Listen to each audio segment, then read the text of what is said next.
Hey everybody, welcome to Media and Society, Week 1. I want to use this space this week to sort of orient us to a few things. First of all, the way this class is going to work and specifically what we're trying to do in this space. Media and Society sounds a little bit like a self-explanatory class, but it doesn't really have a lot of the meat of what we're trying to get a hold of. So I'll offer you a little bit of that. And then I actually want to take some time today to do what we're going to do in the class, which is take complicated terms or theories that are often talked about as if they're really complicated and put them into real world scenarios and connect them to media and to society. Again, two terms that seem really simple when we think about them in isolation. What makes us actually believe the things that put us in one corner or another? I want to question teach us to question all of our own assumptions, especially the things that we tend to believe and care about the deepest. These are the most important things to really examine closely so that we make sure that we're locked in on that capital T truth as much as possible. Sometimes that means we have to adjust what we believe based on having rethought it or been exposed to some different viewpoints. I really want to also take a lot of time to learn what makes us us in the 21st century, a media-packed era. And of course, it's a communication class, learn how to communicate in general and in specifically with people that disagree with us. So again, like I started with, my style is what I call boots on the ground, which is just to say I like real life scenarios. I don't think it does any of us any good, even in college, to come talk about high-minded theories that we don't connect to real life. So that's my goal with all of my teaching, with all of my lesson plans and my syllabus, my assignments, is to get us really thinking about what the heck these concepts and theories have to do with our lives. So let's dive right in. Don't feel overwhelmed if some of these concepts and theories sound like they're really big words or they're confusing at first. I'm not assigning any reading this week. I simply want to take some time to dive briefly into a few philosophical concepts that we'll come back to over and over throughout the semester to try to get a better grip of. So dialectics is this idea that's been around for a long time. It's had many philosophers that played a part in shaping what we think of when we think of dialectics now.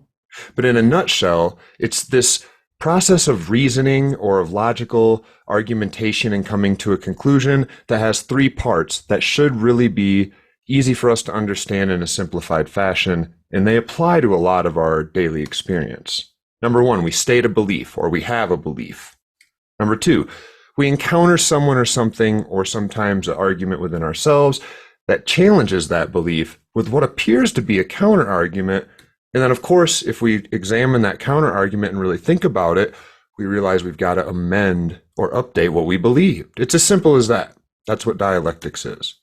So Hegel, a famous philosopher, just to give a real brief intro on him, took this theory and just labeled the three parts of it.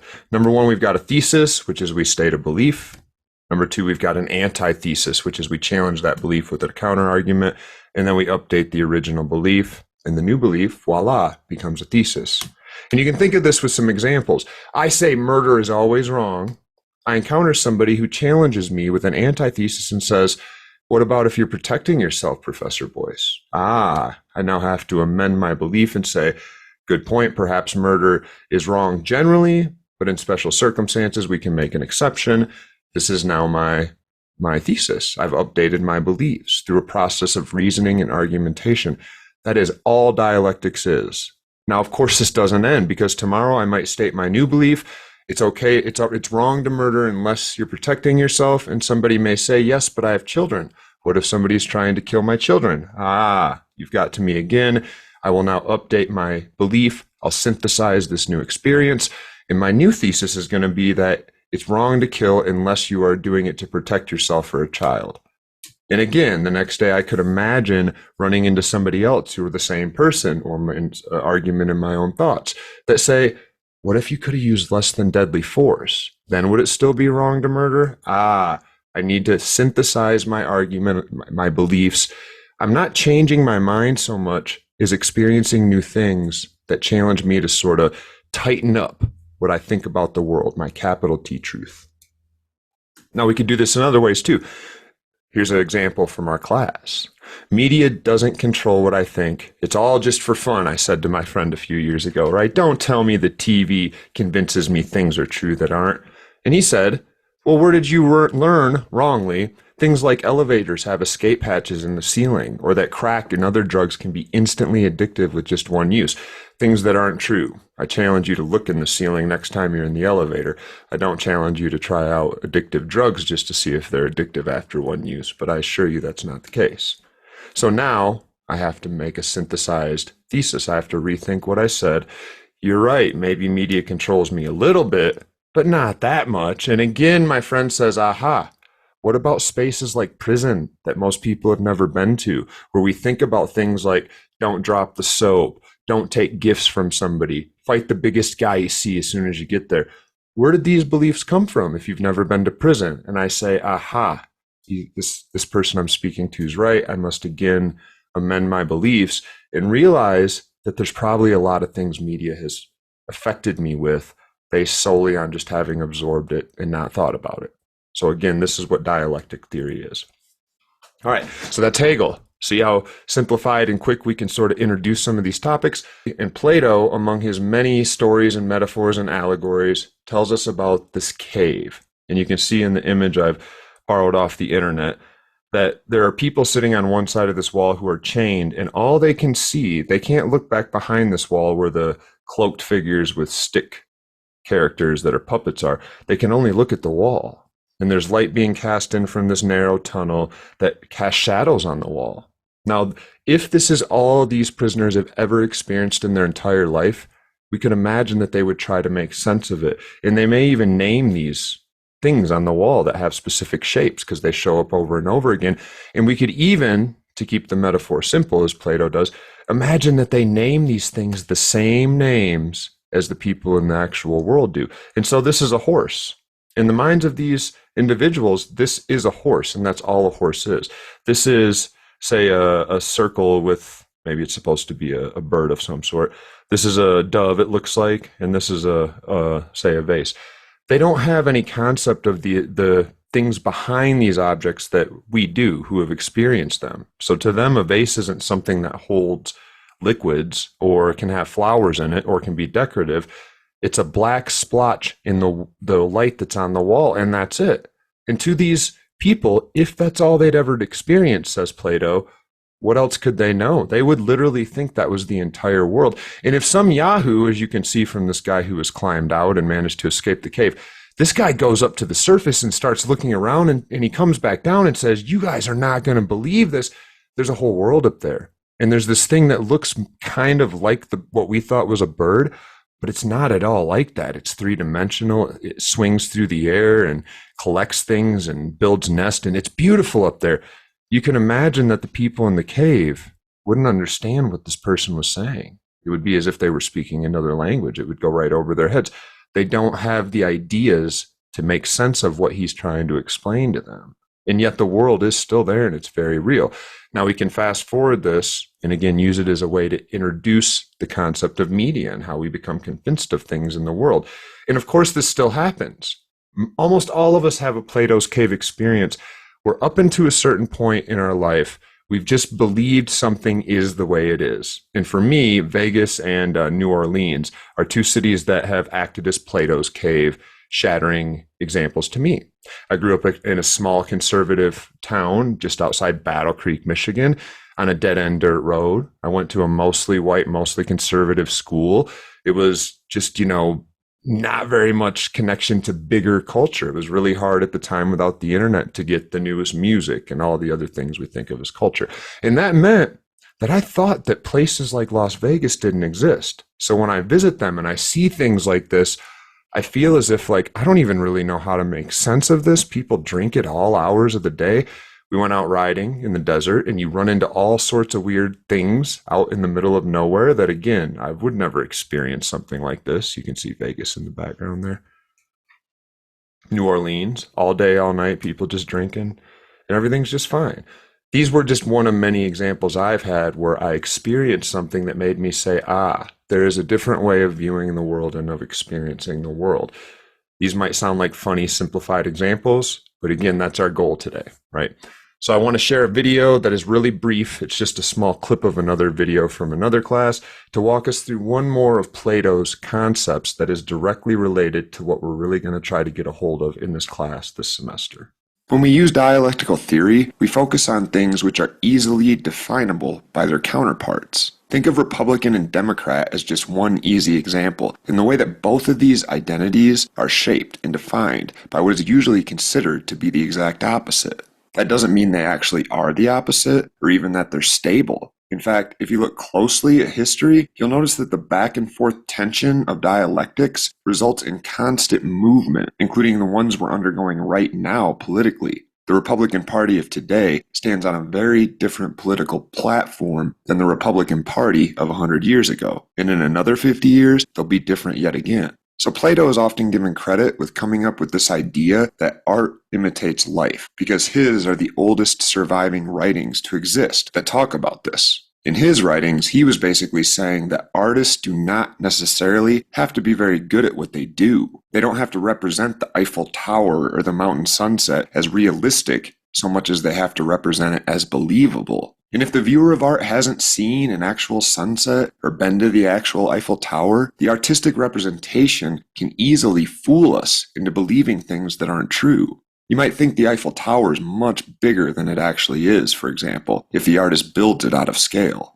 So Plato wasn't saying that all artists are bad artists or that all consumers of art are dupes. He was just pointing out that the unavoidable problem of art is that it can fool those who enjoy it into believing things that aren't true without us even noticing it. Art imitates life. 2,500 years later, Oscar Wilde sort of flipped this on its head and said that life imitates art far more than art imitates life. You can probably think of times in your own life when you've seized upon something that you saw in a movie or on a television show or in an advertisement even, and then mimicked that behavior, or that garment of clothing, or that lifestyle choice, or that hairstyle, or that way of carrying yourself around the world. It could be a dip in the hip or a figure of speech. Anything you see on TV or read in a book or hear in a song can impress you in ways that cause you to emulate that behavior. Dialectical tensions, including the dialectical tension of life imitating art, imitating life, imitating art, and on, literally construct the reality that we live in. So right now we live in this Hollywood era where almost everything has been imitated over and over in television and in film. But we can go back and look at The Scream, a painting by an artist named Edvard Munch, painted 130 years ago. You probably recognize the original. But since it was painted, and especially since the meme culture of internet, this has been taken up and consumed and then recreated and then reconsumed and then recreated again. There's even a scene in Home Alone where Macaulay Culkin poses for the image at the bottom here, which was then taken up and pasted onto the original. You could think of this as life imitating art for the creation of yet more art. Dialectical theory gets pretty deep. You can do an internet search and literally find thousands of these paintings nowadays, and the dialectical tension between life and art is pretty obvious. All right, so another simplified and really relevant to media and to the world we live in nowadays term from one of our old school philosophers. Again, Plato was about 2,500 years ago. Oscar Wilde was, if I remember right, 200 or so years ago. He was writing his novels. Now, of course, you may already see the connection between a few of these things, but I want to make sure that we're weaving these ideas together. So we've got Plato's idea of this cave that we are deceived by what's put in front of us. And then, of course, relatedly, Plato also doesn't like the deceivers, the people who are holding the posts that make birds look like flat two-dimensional images, the artist in his day and age, even though, ironically, Plato was somebody who wrote metaphors down to teach people things about the past once it was the future. Like now, he was an artist, so do with that what you will. So I want to take that and move on to one more philosopher that we'll dig into more throughout the semester, who is often misrepresented as being quite a bit more complicated than he was too, and quite a bit more controversial. And that's what I want to really focus on with his work. Friedrich Nietzsche is the man who was first founded with coming up with this phrase, God is dead, and then he also sort of put together this notion that we killed him, humans are responsible. And at that point, in my conservative Christian home as a kid, I was told that's enough of that nonsense. This headline actually went on Time magazine and picked up steam again. I didn't even read the article because it was blasphemy of a sort to hear God is dead.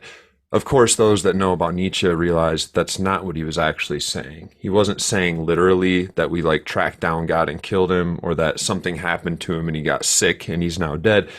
What he was saying is that the things that have always undergirded faith in this, as such, this system that's been built upon faith, religion in various sorts, from the Roman Catholic Church to the Protestant Church to the various denominations we'll look at in a minute that exist nowadays, have all been undergirded by this belief system that has slowly been eroded. And now that the beliefs are eroded, people don't believe based on the reasons they used to believe, but we've never had this coming together and looking in the mirror phase of human culture where we recognized all the things we used to believe were what we thought God was the reason for, or that we follow God for. We don't believe those things anymore, and yet we still claim that our morals are built on the same religion. We still claim that we believe those things unless we're really pressed.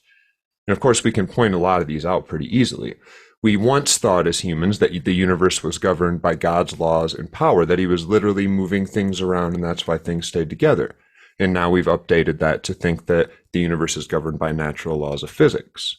The government's or the king's power at one point in history came from God, and that was the end of the story. And humans moved to a point where they realized it comes from the consent of the governed. All of these things just eroded a little bit of the story that humans for a long time had been telling themselves about how the world worked and why they ought to follow religious principles. Earth is the center of God's universe made for us humans. We ought to follow his will. Now we realize it's not the center of the universe, and the Earth is just one of billions of planets. Morals are unchanging, and they come from God. Morals are updatable human inventions we learned from history. They change all the time throughout history, from things that are often super normal to things that we look back and say, that's horrific.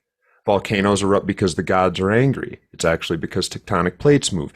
All of these things eroded just a little bit of the fear humans had for this image of whatever they called God, this respect they had, this reason they had better follow this character or else. The sun is God's warmth and light given as a gift. It's the result of nuclear fission. Our boss is God and his priest. Actually, it's ourselves, and if we consent the government, humans are designed by an all-loving God. Oops, we're the fruit of evolution through natural selection. None of these things mean God doesn't exist. It means that what humans for a long time believed about God, while they built the original religious systems, all of those beliefs have now been knocked out like the pillars of a larger structure. And Nietzsche's sounding the alarm that we haven't looked it in the face and shored it up to make sure that eventually it doesn't all just collapse in on itself. I mean, imagine humans just start recognizing this stuff one at a time by themselves, and instead of walking through it like atheists often do nowadays, we all of a sudden get nihilistic and we realize, well, if there is no God, why follow any laws? Maybe I ought to just kill everyone.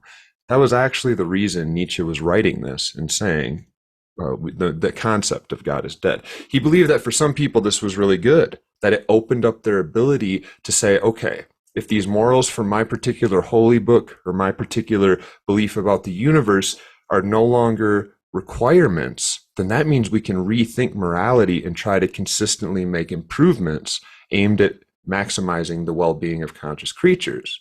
But Nietzsche was really concerned that he felt that for the majority of people, losing faith in God was going to be really bad. Because when they realized that they had been led to believe their whole lives, here's what the rules are, here's what happens when you die, here's how you get to heaven, here's how you be a good person, and here's why, and they realized that why was actually bogus, they would perhaps lose their faith and again become monsters. His answer, for those that know much about Nietzsche, was the Übermensch, or loosely translated, the Superman. The individual who would recognize that, of course, the old systems and their supporting precepts of why God should be followed don't hold the water we thought, but we can look it in the face, we can not lose hope, and we can love art and humanity and camaraderie and culture and society. We can build moral institutions based not on religious precepts that have lived forever that are going to crumble to some degree because the supports have fallen out. We can keep going. So that's Nietzsche. Now, here's where this connects to media for this class.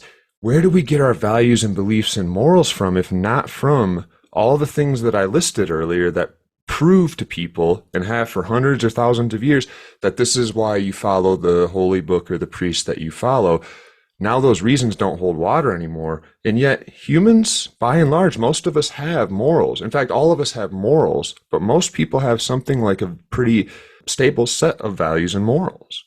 And of course, the answer is we get them from institutions. We still get them from the church. We get them from our parents. We get them from our teachers, from our education.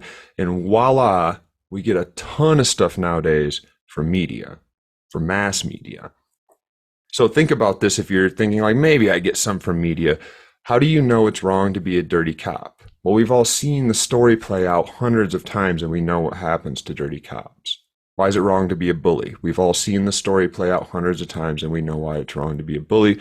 We know that we feel good when they get theirs. And we kind of come together as a cultural group to recognize we ought not to allow bullying. All right, I know I'm adding this a lot, but I do want to make sure I remind everybody.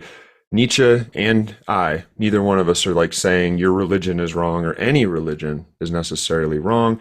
We're pointing out to the founding precepts that most religions were built on thousands of years ago. The pillars have eroded. They've been knocked out by science and discovery and rethinking and challenges, and we just haven't yet rebuilt them, which means the structure on top, which is now huge and thousands of years old, is apt to tumble if we don't look that in the face. We live in a world where media combats us and bombards us all day. That wall that the people in Plato's cave were looking at, it's how we learn about the world in us. So in the 21st century, that shadowy wall is media or mass media. Now we're going to go over a lot of these on day one. So if you're feeling like I'm rushing or I'm taking too long, but you want to talk specifically about something we've talked about thus far or that's still coming, write it down. We'll spend time on the first 2 class sessions to really dig into some of these things. One more thing I want to give as an overarching theme of the class.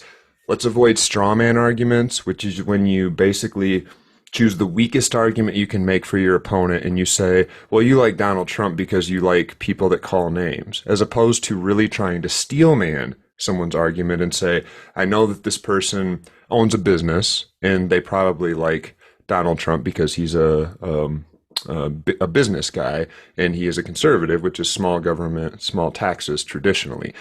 That's just one example off the top of my head. There's a lot of good reasons to do this.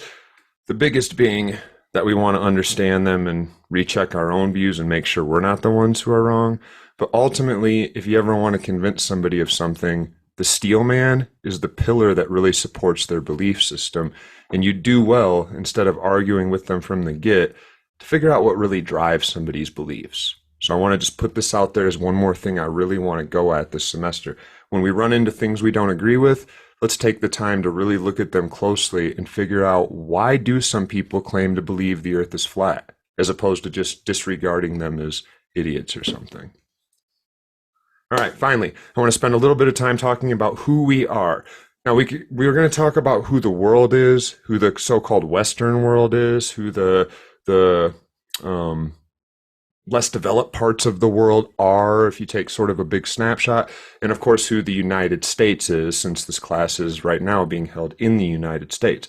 So let's start with wealth. The moving graph, as you can see, that goes to 2023, puts the United States at something like 1, 2, 3, 4, 5, 6, 7, 8th. We're headed up to 8th as it cut off heading into 2023. The 8th wealthiest nation in the world. This is what the top 20th countries with the lowest infant mortality are. So out of 100 or out of 1,000 births, Finland 2 out of 1,000 deaths during birth, South Korea 2.83, Germany 3.14. This is the top 20, and the United States is nowhere on there. In fact, you almost have to double the number 20 number to get to where the United States is at. Out of 1,000 babies born in the United States, 5.4 of them will not make it through birth. So we've got this weird disconnect. We've got lots of money, but we also have, oddly, a health system that seems to work kind of wonky depending on where you look. We have 2 major political parties, but we also have a lot of people, in fact, the vast majority, who have asked would say, I don't identify with either one, I'm independent. That's the gray bar.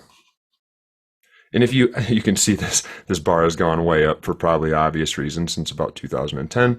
Now, if you press those people and say, well, which way do you lean, Republican or Democrat, you'll find that traditionally and historically, Democrats have always had the majority in this country. That's something we'll come back to a lot in this class, because Republicans frequently win elections, and yet almost always they have less people supporting them than Democrats. What's up with that? Now, lately, this is right after Joe Biden was elected, the fourth quarter of 2021, for the first time in a long time, we saw that more people were, this is only if you leave out the independent category and force those people to say which way do you lean, and you count them with Republicans. We've actually had a 5-point switch the other way, where more people at the end of 2021 were Republican, which we'll talk about why that might be as we go forward. And U.S. health. A lot of stats on here that really say a lot about how the rest of the world sees us. We love drugs. We love medication. So we not only love illegal street drugs, but also the stuff our doctor will give us that we can't stop taking without suffering withdrawal. 1 in 8 of us is dependent on alcohol. Half of us have chronic conditions, and more than a quarter of us have more than one chronic condition, meaning for the rest of our lives. And we're a full 25% of the world's overdose deaths. We're also at the same time, sort of ironically, branded the land of the free, which seems kind of weird when you think of these things, but there's a direct relationship there. So I say all this to ask a question. How do politicians get and keep votes, since that's the name of the game? How do capitalists or business owners get and keep money or customers or capital? And it's the same answer for both. It's this process of convincing and reconvincing your consumer to buy your product or to vote for you instead of the next guy over and over and over again. So how to sell to an audience like what I just described, those statistics. Aha. So we've got some more day one content I want to chew on in class. How do you sell yourself or your product to an audience like the United States? And of course, this is something I want to really try to recenter a lot throughout the semester.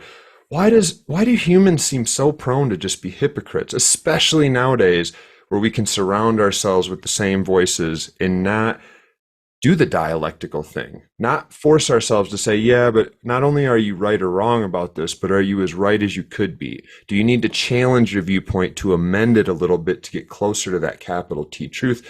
Why do so many of us stop with our thought process and claim to believe things that upon further inspection, even sometimes a very minimal further inspection, we say, oh, on second thought, I don't quite believe that. It's a little bit different than I said. What would come across as hypocrisy, why don't we just take the extra time to think through and change our mind without forcing others to confront us?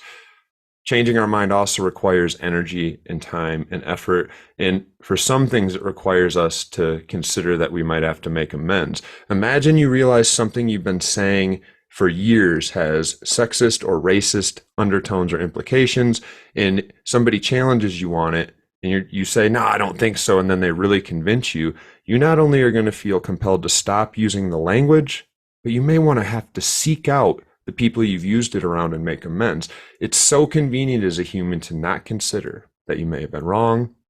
Of course, we're hypocrites because even though we want to eat carrots and vegetables, the companies make big bucks off the cheeseburgers and the videos that make them look delicious, right? And we're seldom nowadays forced to reevaluate our opinions. So I know that was a lot for week one, but remember, normally you're going to be reading for an hour or more, plus doing some sort of assignment. This will be actually a light load, but there was a lot in this lecture. So for class, on both days, come to class prepared to discuss some of these contents. Come prepared for a pop quiz, because that may well happen. That's on the possible list of options on any class period. And let's really dig into what we're going to try to do in this class.